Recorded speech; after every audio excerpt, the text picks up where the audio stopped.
last time that we talked, Yes. Eddie Murphy dropped his first movie in a while. Yes, Dolemite. First of all, Very well done. fantastic.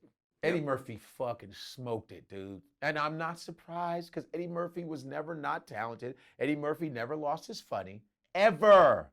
I've met Eddie Murphy, and I hope you show that picture of me and Eddie Murphy on my Instagram. Fuck what you heard. I look happy to the motherfucker. I'm like, you know what I mean? I mean, first of all, Eddie Murphy, when I met him, knew who I was. Worked with his brother Charlie for, Rest in peace. Charlie Murphy, like, yeah, man, all that bullshit, Charlie Murphy. I love Charlie Murphy, rest in peace. And he was so kind, just humble. This is Eddie Murphy. This is the reason why I wanted to be on SNL. He's one of the reasons why I got to see Eddie Murphy in concert, okay? Yeah, that's what I got to see him in college, as freshman year, college. I saw Eddie Murphy, like, are you fucking kidding me? So, he just kind, and he's helped a lot of comedians, man. He's helped a lot of comics, like even if it's little parts in his movies. If you look at Boomerang, if you look at Nutty Professor, he's helped a lot of comics, which I wish a lot of comics would do what Eddie Murphy has done, which a lot don't. Everybody's all hating on each other, blocking each other's fucking shit, real corny shit. Eddie Murphy, look how many people he put in his movie. This is what I'm saying. Eddie Murphy's always been like that, but Eddie Murphy is just a supreme talent. He's that Dolemite shit, you know? Yeah. If you want to fight, come fuck with me. I'm Dolemite. He's fucking fantastic. And I think what's cool about that movie is that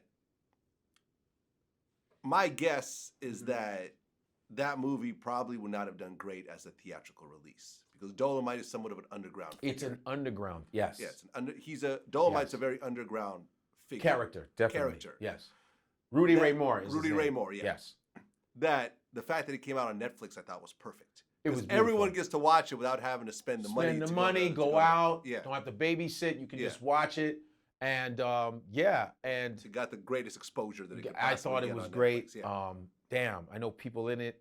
My man Craig Robinson was fantastic in that shit. My girl Lunell's in it. Linnell, she's so awesome. Linnell was great.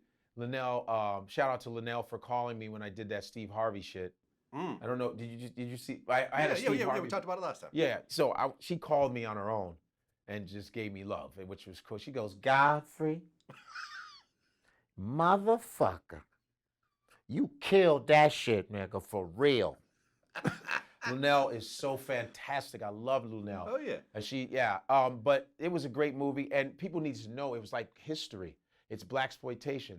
Also, it was a guy who said, it's like what we do now. Guerrilla style. I'm gonna make my own way. Fuck this, man. And this is in the 70s when it was damn near impossible for black people to get shit because Blaxploitation was run by all the Jewish cats. They ran. Robert Downey Jr.'s father was a Blaxploitation director. Robert Downey Sr. did a fucking movie called Putney Swope. Putney Swope. Look up Putney Swope. His father was a Blaxploitation director, and I did Original Gangsters. If y'all ever seen this movie, Original Gangsters, I did it with, it was a movie I was in. It was my first movie. It was with Pam Grier, Richard Roundtree, Fred Williamson, Ron Superfly O'Neill. Superfly? Yeah, and Isabel Sanford from the Jeffersons, the mom from the Jeffersons, Wings Hauser, Bushwick Bill, Scarface. Yeah, I know. We're all in this movie. Young rapper Shaheem, we're all in this movie, and just learning about, and Jim Brown, we were learning about Blaxploitation because you know Richard Roundtree Shaft. Yeah. Superfly, Ron O'Neill is Superfly. Yep. Fred Williamson is the Hammer. Yep. 3-3 the Hard Way with Jim Kelly. I know all the Blaxploitation. But Blaxploitation was a time where black people kind of got their freedom in movies. We had some heroes, but then there was a lot of racism in it. The N-word was used. Bitch was used. A lot of pornographic scenes with, you know, a lot of nudity. We had to play pimps all the time. Yeah, man, like The Mac with Richard Pryor and Max Julian. You had to be like, listen, man, fuck all that, baby, bitch, get your, I told you, bitch. We had to do that shit. We had no choice. We went from Sidney Poitier in the 60s with Lilies of the Field, Raisin in the Sun. He wins an Oscar. And we had to do the Blaxploitation. Even Steve. Did he win an Oscar? Yes. For Lilies in the Field. Lilies in the Field. Sidney Poitier. Are you kidding me? I thought first black male to win. I thought his first Oscar came from Lilies in the Field. Sneakers. No, hell no, it wasn't Sneakers. I like Sneakers, but it was. And I remember it was like one of these Oscars that like we fucked up, so we're just gonna give you this. No, well, that's a lot of people they need to give to. They owe Denzel 3. Anyway, yeah, you're right. Best actor for Lilies in the Lilies in Field. the Oh wow, best actor. Best actor for Lilies. And the Defiant Ones. The Defiant Ones with Tony Curtis. Yeah, he got well, he was nominated. He was nominated. He won Best Actor for Lilies in the Field. I think he got a Lifetime Achievement. I think so. He Lilies in the Field in the '60s. Wow, Best Actor. A black man in the '60s. In the '60s, damn. They must have opened the envelope like, and the winner is, what the fuck out of here? Are you kidding me right now? Oh fuck! Oh fuck! Sidney Poitier. Sidney Poitier.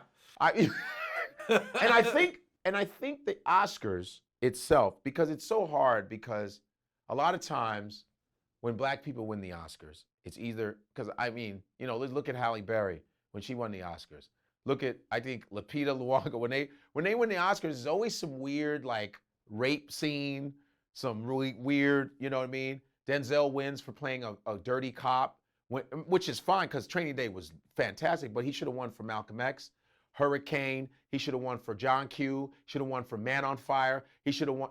Are you fucking kidding me? Yeah, I mean, he should have won for Equalizer. Have you seen him in Lord have mercy. So Denzel is owed a bunch of them. Scorsese's owed a couple. You know what I mean? And go ahead. Because Sidney Poitier actually, I'm looking up the nominees for Best Actor in 1964. He actually beat out Paul Newman. He beat out Paul Newman for The Hustler? HUD. Or for HUD. Okay, I saw HUD. Yeah.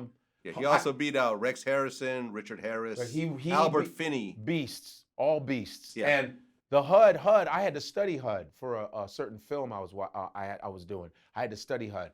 And yeah, Lilies of the Field, where he played like, he was with nuns. He was with these nuns. He was like a parishioner or whatever, with Mike Moriarty. I know my shit.